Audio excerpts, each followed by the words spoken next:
Hello there, it's Jack here answering your bread making questions at Bake with Jack Secret headquarters. I've got a question here that I'm going to answer next week. It's from Tanya on Facebook and it says, how can you tell when your dough has proved for the right amount of time? I'm going to answer that one next week. For now, I want to talk to you about yeast. Now, there are 3 different types of yeast you can get. Okay, I'm going to briefly go through each one, which one I like the best, what they do and what they're for. Yeast makes bubbles in your dough. It is solely responsible for puffing your dough up. Dough puffs up, and then we bake it, and then when it comes out, we've got nice, aerated, light bread, and that is the aim. That's what the yeast does for us. Yeast type number 1 is fresh yeast. It looks like this. It comes in a cube, right, like this. They have it at Sainsbury's on the bakery counter. Still waiting for your call, Sainsbury's. They have it at Sainsbury's on the bakery counter. Go and ask the man or the lady working there. They'll go and cut you off a piece, whatever you like. 50 grams, 100 grams, 200 grams, whatever you need. They'll go and cut it off. It lasts for ages. I keep it in a plastic box like this. I've lined it with baking parchment paper. I put the yeast on top, another slice of paper on the top like this, a bit crunchy, and the lid goes on the top like that. Now, keep that in your fridge, not too close to the back because it might freeze. The point of the paper is, yeast is a living, breathing thing, okay? It's huffing and puffing inside of this box. If it steams up, creates condensation, it's all going to rain down on the top, turn it into a big puddle, which is what you don't want.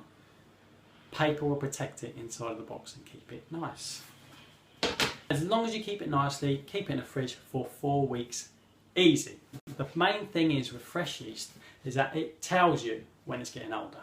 When you get it, it's real nice and fresh, it's a little bit crumbly, and as it gets older, it might go a little bit plasticine. You might lose that fresh smell. It might develop a whole new smell that doesn't smell very pleasant. It might really dry up. Either way, it's giving you signals that it's getting older, and you can keep using it if you want to and pop a little bit extra in if you're a little bit worried. And when you finish risking it, throw it away and get a new one. Okay, the next 2 types of yeast I want to talk about are dry. There's 2 dry varieties of yeast that you can buy. Now, the first one is granules. Comes in a little tin that looks like this, but it is yellow.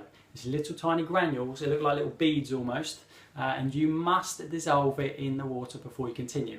Otherwise, you get flat bread with little tiny beads of crunchy yeast in it, and that's not to my personal taste. The second type of dry yeast you can buy actually is this one. It comes in a green tin. It's called Easy Bake Yeast.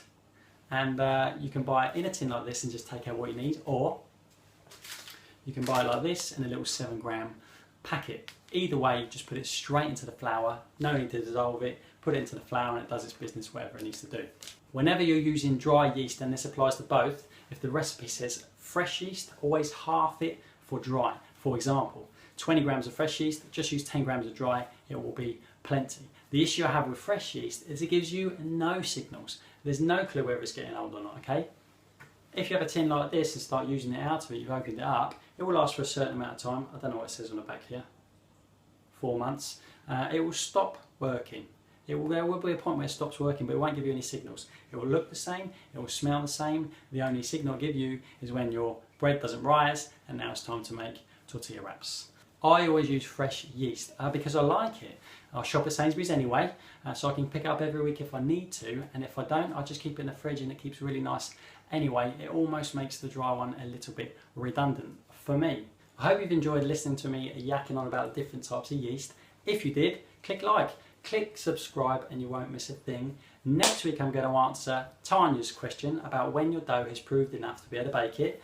And if you've got a question of your own, pop it in the comments box underneath and I will get around to answering it very, very soon. Thank you for watching. See you soon.